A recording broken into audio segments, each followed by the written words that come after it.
Hello there, we are back with some Tomb Raider, the action-adventure video game, yay! And if I press OK, where are we up to? What level are we on? We are on the graveyard. So, the mission is to return Bernard's box, find the entrance to Bouchard's hideout. I like the way they've got the level design behind some sort of artifact. It's like it's being used as a filter almost. The password screen is also potentially worth talking about. I think that's quite interesting, like a keypad door entry, just a bit different, like little feature. Let's crack on. Excellent. Yeah. Once Bernard has his box, I can get on and find Bouchard. Oh, so we're back meeting this guy who wasn't too busy talking. We've got to return his private box at the club to him. No problems? None that actually crippled me? No. Is that, So what's the password? Is that going to be an option? I've got up, down, left, right. Now, I think that is, personally, I think that's the password. Give me the box, it's mine. Surely that's the password. So we can go away. So should we press back now? Oh, okay, yeah. Maybe that's how it works. Okay, back. Yep, down. No, it's not doing anything. We've got to get the box from our inventory, obviously. Right, you've got it open. We could give him the crowbar to the head. Tell us the password. Should we try and do that? See if anything happens. Okay. Click the crowbar. Use. No. All right, let's use the bombs. Here it is. Okay. It's Pluie Noire. Talk to Bouchard's doorman. And this is guaranteed to get me to Bouchard, with no hitches. I didn't say anything about no hitches, but it will work. It had better. Where do I find this doorman? He's at the side of the old church on Rue Dominique. It's run as a gym now. Right. We're done. But if this doesn't work out, Bernard, I know where to find you. She's so rude to everyone. Yeah, quite threatening.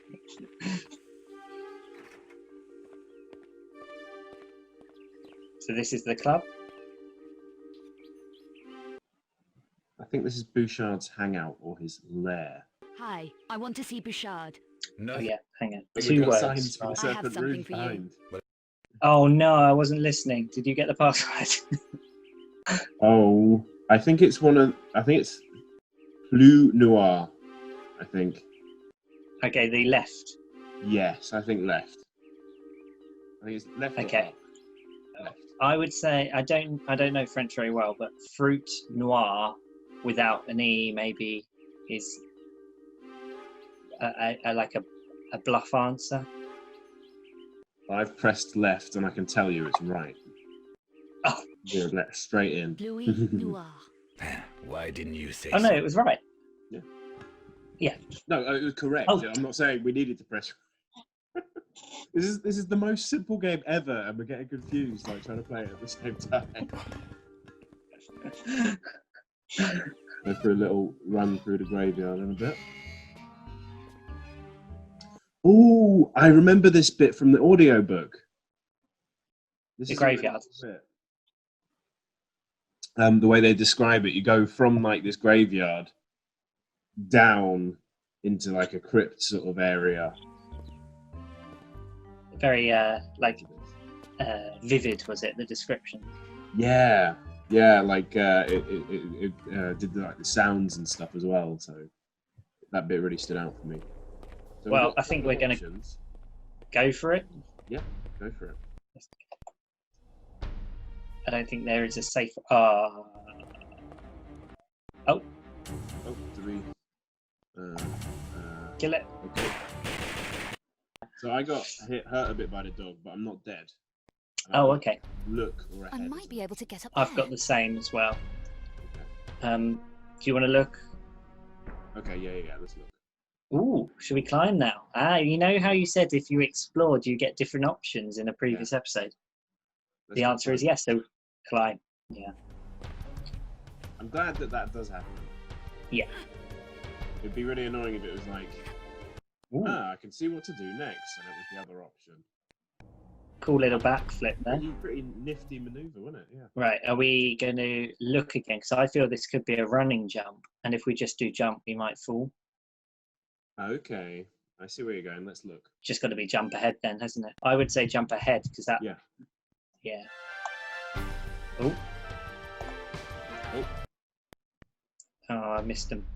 I managed to get it. I was like hands off, and then I was like, suddenly go for it. Yeah, you follow the input within the time limit. I think it was up, Okay. right, up. Yeah, got it.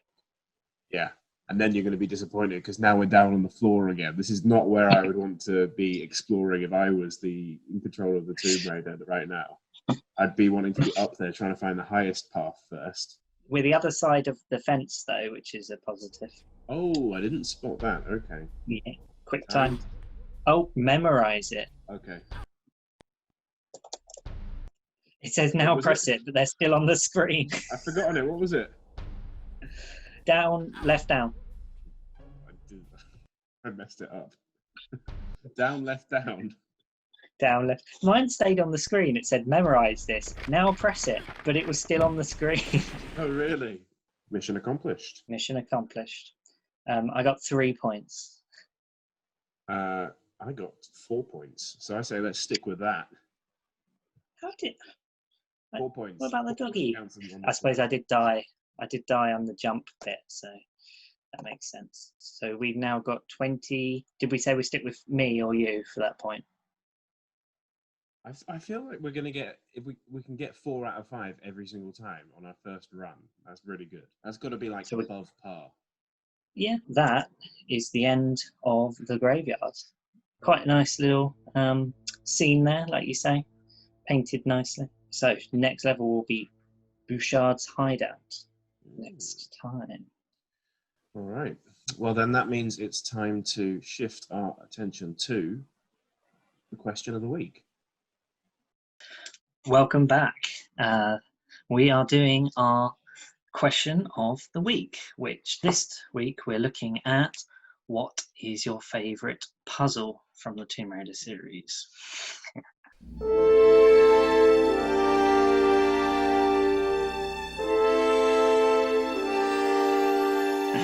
So I thought for this, I've kind of broken it down into kind of what is a puzzle, because there are different types of puzzle. So I thought we could discuss them, and you may say that's not really a puzzle, but it's interesting to talk about. So Okay. the first kind of most obvious, potentially easiest kind of puzzle is a find the key or pull this switch and find the door that it opens. I think a particularly cool one that jumps to mind of that is the Barkang Monastery, because you've got several prayer wheels that you've got to find. So the puzzle itself is more of a kind of gameplay mechanic that allows you to then go off and do the platforming and do the exploring. One thing that I think is really good about just finding a key and the key opens a door, that's just so basic. Anybody can pick it up and understand it without any pre-explanation. And back in the days, like, games were more basic, weren't they? So you wanted people to be able to understand that. Yeah. If they have no like history or knowledge of video games and they're coming up dry, they're gonna get that, like, oh, key goes into a door. Very simple and eases you in, I guess. The only thing they slightly fail with potentially on particularly earlier games before they had the flying camera is when they just show you a still of a door opening nowhere near you where you have no idea where it is. It's like, well, I knew that switch was going to do something. Showing me that door is barely telling me that it's anything extra than I already knew. Do you find that you like when the colour of the key matches the door, or like something about the appearance of it gives away what it's meant to be unlocking? Yeah, definitely. So when they've got like the unique setting for it and connecting two pieces together. So you've got half of a triangle and you need to put them both together before you can put it in the slot. I think those are quite cool, yeah. I guess the catapult from Tomb Raider 5 might even qualify as a key then. We're using that one. Well, you could say that. I would think that might come under another category, which is using items. Oh. So similar to key, but yeah, but also it's not a key. That is the most. Your example there is probably the most similar that you could get, because it's essentially putting it in a keyhole.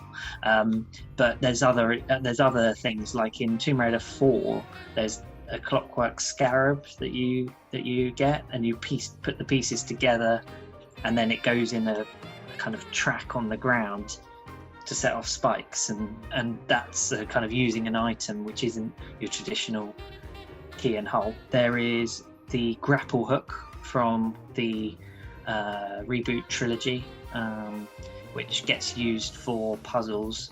For example, I think the clearest example of this, and my favourite use of it, is in southern Mexico, where there's like a floor which is a bit broken and a boulder or a block high up, and you have to hook your grapple hook onto the wall behind the block and then pull it towards you, so it pulls the block off, smashes the floor, opens up the new area.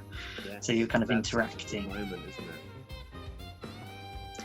And in the Shadow and Rise, you get different types of equipment, and there's a rope arrow which gets used quite a lot, which really opens up possibilities. So you've got like a reel of rope here, and you can fire it over there, and then it's connected, and you can winch in stuff using it. And it's used particularly well in, I think it's the challenge tomb, but you've got a raft and there's currents of water, so you have to get on the raft and use the rope so that you can go against the currents of water and pull yourself to areas that you previously couldn't reach, and it just uses the mechanic very well in that situation.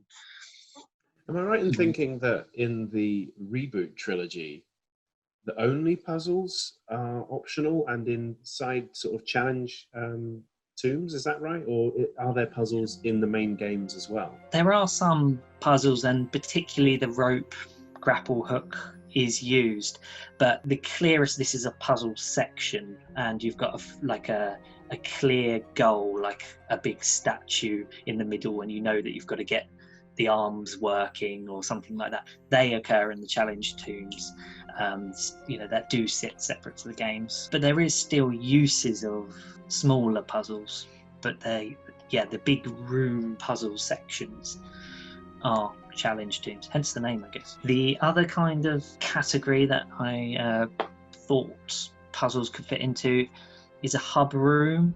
Now this is stretching it a little bit, but I guess it's like that challenge, again, a nice little segue there.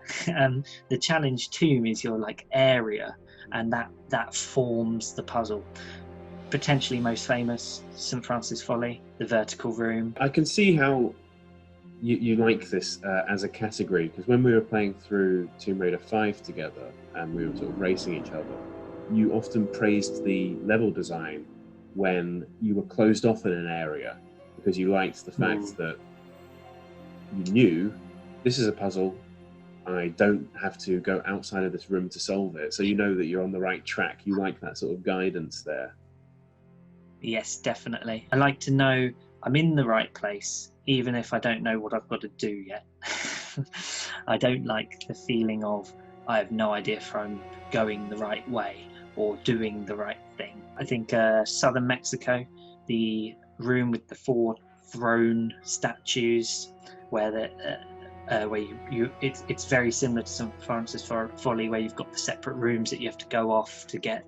Is it like scepters or something that goes in the chairs? It was really cool how each of the rooms off there had their own sort of theme or style to the challenge. Yeah, that was pretty cool, and the atmosphere and the design and look of that level, and then I think it's like in the middle you turn some thrones around, don't you, and go down on your motorbike. Like that, yeah. As a set piece, it's quite stunning. And using items, the motorbike actually has to be used in that puzzle. another good use of that kind of area. And this is probably the most similar to a challenge tomb from Rise in terms of what an area looks and feels like, is coastal Thailand. The area with the statue, is it like a Buddhist statue with 4 arms and the scales, and you have to kind of platform around a bit and work out how to get him facing the right way or whatever to open up the doorway to continue. That felt very much like a challenge tomb. I think the bit that also stands out for me that might help kick the memory is there's a lizard. There's lizards in that section, and they were very frustrating because they were quite powerful and they're giant lizards. I'm going to say that this is actually probably my number 1 puzzle, because I like the way you have to navigate across the room using your grapple hook, and also manage the fact that there's these sort of lizard men attacking you, but it feels really cool and smart. It gave me a good feeling once I solved that puzzle of getting the scales right and getting everything balanced. It felt very satisfactory completing it. So I think it's going to get my number 1 spot there. Favourite Tomb Raider. It's a good choice, definitely. Yeah, it's close for me. So the next segment, the next category I thought of is a time segment. This could be argued as more a platforming thing, but I still think it's a puzzle section. You've got to still figure things out. Examples are, I know not your favourite, but the Colosseum, where you have to pull the chain and get the piece out of the floor. A particularly good one is the bridge in Atlantis at the very top, before the Skion room, where you have to pull a switch on both sides of the door and run round and get across the drawbridge, but you have to pull the switch in the right order. Quite a simple puzzle. If you pull them in the wrong order, you'll quickly find out. The stakes are really high on that one, aren't they? Because there's lava on the floor either side, but you kind of want to like. You know it's October, but did you know it's Inktober? To celebrate this, I'm giving you not 1, not 2, but 3 different fan artists as our spotlight this week.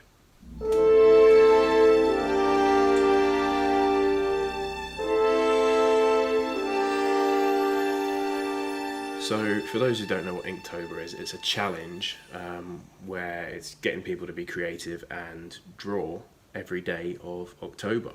And there is a Lara Croft related prompt list where there's like a challenge for something different to draw on each 31 different days of October. So I'm going to hit you up with a couple of my favourites who are participating in this, and here they are.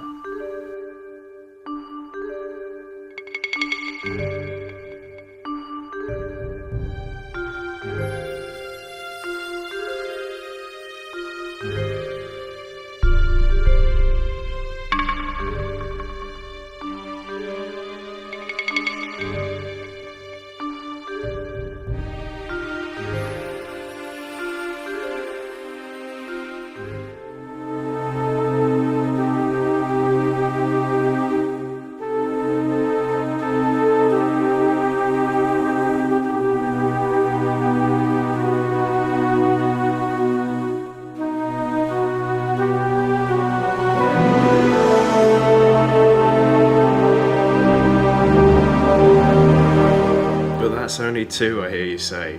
Well, the third one I have on display behind me. This is done by Takome, and this is fucking gorgeous. Look at that. So I suggest everybody follows Takome because I actually won this in a raffle. My name came out, picked by a dog, I think, and she very kindly sent me this piece and this postcard she done as well. So really talented. Definitely give her a follow and maybe enter one of her raffles to win some of her art. But you kind of want to like not waste any time and even cut the corners, sort of jumping across. Cut the corners. My favourite of this type of puzzle, where it's a timed one, would probably be one of the optional ones. Because I think that kind of makes it cooler. It kind of almost makes it like a secret. One of the optional ones in one of the classic Lara homes, Croft Manor, Maybe the one where you Yes. have to go through the maze in order to get to a treasure room, because then you're getting a prize at the end of it as well. It's a good example, definitely. And I like the fact that Lara's Mansion hasn't got any baddies, nothing to kill. So it's all about the exploration. So the focus is on the puzzle and the exploring. And one more kind of slightly different example, but still fits in the time segment, is like a boulder run or a wall closing. And I think the best example of this is on the Great Wall, because you've got the segment where you've got two boulders, and then you have to keep to the left because the right side finishes. You jump, you land on a breaking platform, you then have to run past the walls with the spikes and then climb out of the gap before that you get crushed. And all of that is because you're on a timer, but it's not just like a ticking timer with the door closing. There's more at stake. I think that's a good example. That just told me straight away, because is that in the first level? It's like, this game is not messing around. This is gonna be hard. Like, get good, man. Get good. Feels of Indiana Jones in that one as well. Yeah, although Indiana Jones is in the Tomb of Qualopec, isn't he? He got crushed by the boulder there. Have you seen that Easter egg? No. If you, I think it's on the anniversary only, not on the original. But when the boulder rolls down the hill, there's a hat and a whip on the texture of the boulder. Did you know that the Tomb Raider anniversary edition that Core Design were making that got cancelled, and we got the anniversary from Crystal Dynamics instead? After they got Lara Croft sort of taken away from them, they actually did a reskin and made it an Indiana Jones game before it got cancelled. So there's some sort of out there with Indiana running around some Tomb Raider levels, which I'm sure some fans would appreciate, the kind of almost crossover there that never was. Well, the reason Lara is female is because they didn't want to just have a rip-off of Indiana Jones. They wanted to play it safe copyright-wise. And the final kind of puzzle category that I came up with was where you interact with the environment. So similar to the item category, but this is specifically around the area you're in. On its like most basic level, that will be like a block puzzle. So Natla's Mine, Top of the Pyramid in Tomb Raider 1, or the Offshore Rig, where you wake up with no weapons. That's a very basic version of this category. Going slightly more elaborate, you've got Tomb Raider Chronicles, Sinking Sub. The floor is all electrified, and you've got to go turn off the power. Opens up new area. That's a puzzle. Tomb Raider 4 did this quite a lot, actually. Near the beginning, the room where you have to light up the room, and then above it, it then shows you where the path is that's safe to walk on. Then later on, they had the water, and you had to like almost put gelatin in the water so you can walk on top of it. And then right near the end of the game, which I know we haven't quite got there yet, but I know there's a puzzle involving oil, which you have to set on fire. That walking on water bit, that felt very special. That felt sort of magical. I think that sort of elevates that one particularly. I tell you what seems sort of common in this sort of category, and something that kind of maybe would boost something to being an even better puzzle, is when you are doing the exploration and you're in like a cool looking level, and there is a element of challenge in the platforming as well. So you are moving around the environment, not completely 100% safe maybe, but you're getting grips with what the puzzle might be. You're figuring out as you're moving around and exploring a beautiful location and doing a bit of tricky sort of platforming. If you can kind of tie that in as well, I think that just sort of boosts a puzzle as well. I think the remake of Tomb Raider 1 Anniversary, the Forbidden Valley, I love that cog section, which I think is quite shoddy in the first one, but much improved in terms of that environmental exploration and beautiful scenery. Rise and Shadow particularly do this environmental interaction very well. One of the challenge teams, again, because they tend to get creative in those. There's one which is almost like a wind temple, So there's strong gales on this mountain, and she has to use grapple hook and rope arrows, as we discussed earlier, to pull shutters and block off the wind so that she can make jumps, and they're on.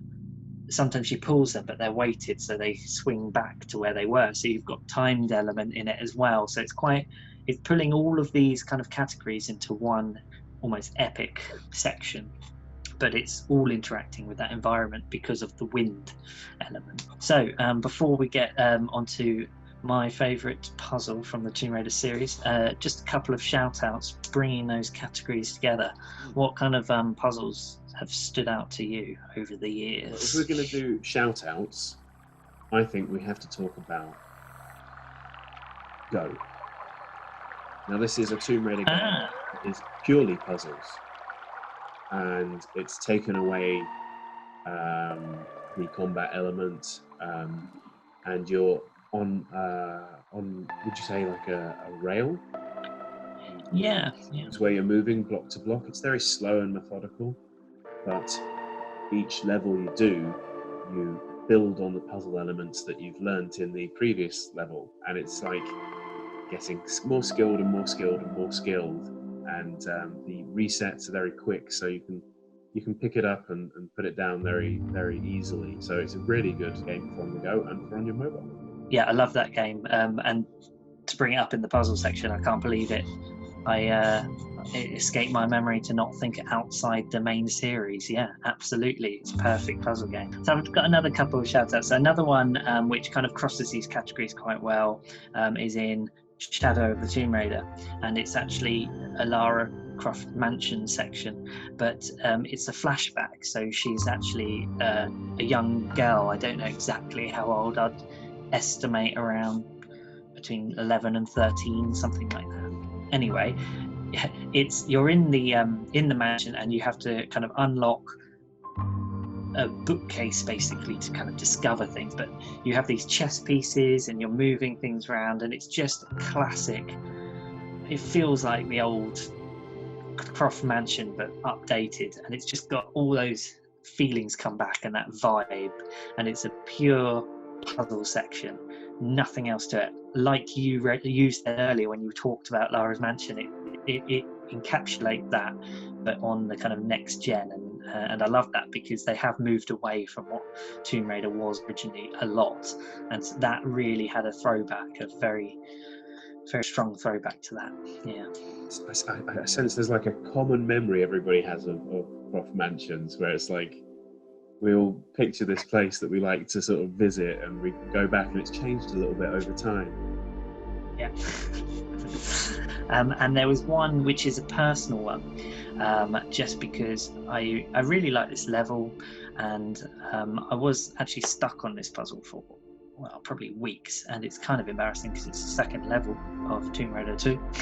But Venice, the boat puzzle, I love it. It's just clever, but I spent a long time just trying to race around Venice without going up and over the bridge and through the glass and smashing down. But it's a great cinematic as well, so when you actually do that and you land on the gondolas and they all break, that's fun. I didn't know there was the boost button, the kind of go faster on the boat, which is vital to the puzzle. But yeah, that's a personal one. I love that. I suppose if you're stuck at a level for a long amount of time, it kind of ups the sense of immersion. That's something that a puzzle can help with, and it puts you in that world, that zone, that headspace. Yeah, agree. And I know it's not Tomb Raider, but I know you've played Uncharted now, and you'll be going on to do 2 and 3, but they do puzzles very well, I think. And the notebook helps with that as well, because it allows you to receive clues and codes that you don't have to remember. So the winner, I think, kind of again is a mixture of multiple categories. They're all good concepts, so to have lots of those in one place, one puzzle, elevates that puzzle above others. And it is Palace Midas, and the reason that sounds big, but narrowing it down a bit. Basically, you've got the kind of hub room feeling. You've got an epic, famous, not infamous, famous switch puzzle. Then you've got the interaction with the environment, where you take the lead bars to put on the hand to make them gold bars. They're the find your key. Yeah. And so it brings all of those together so wonderfully well. And even down to the final switch door doesn't have all of the textures on it on purpose. So you have to kind of guess almost the final code to the door. Brings it all together so wonderfully well. The whole level is a puzzle, essentially. It's just fantastic level design, that one, isn't it? Fun fact, I think it's the first switch on the wall. Don't even need to put it. All 4 codes come from the other 4 switches. So those were some of our favourite puzzles in Tomb Raider games. What were yours? Any we missed? Let us know.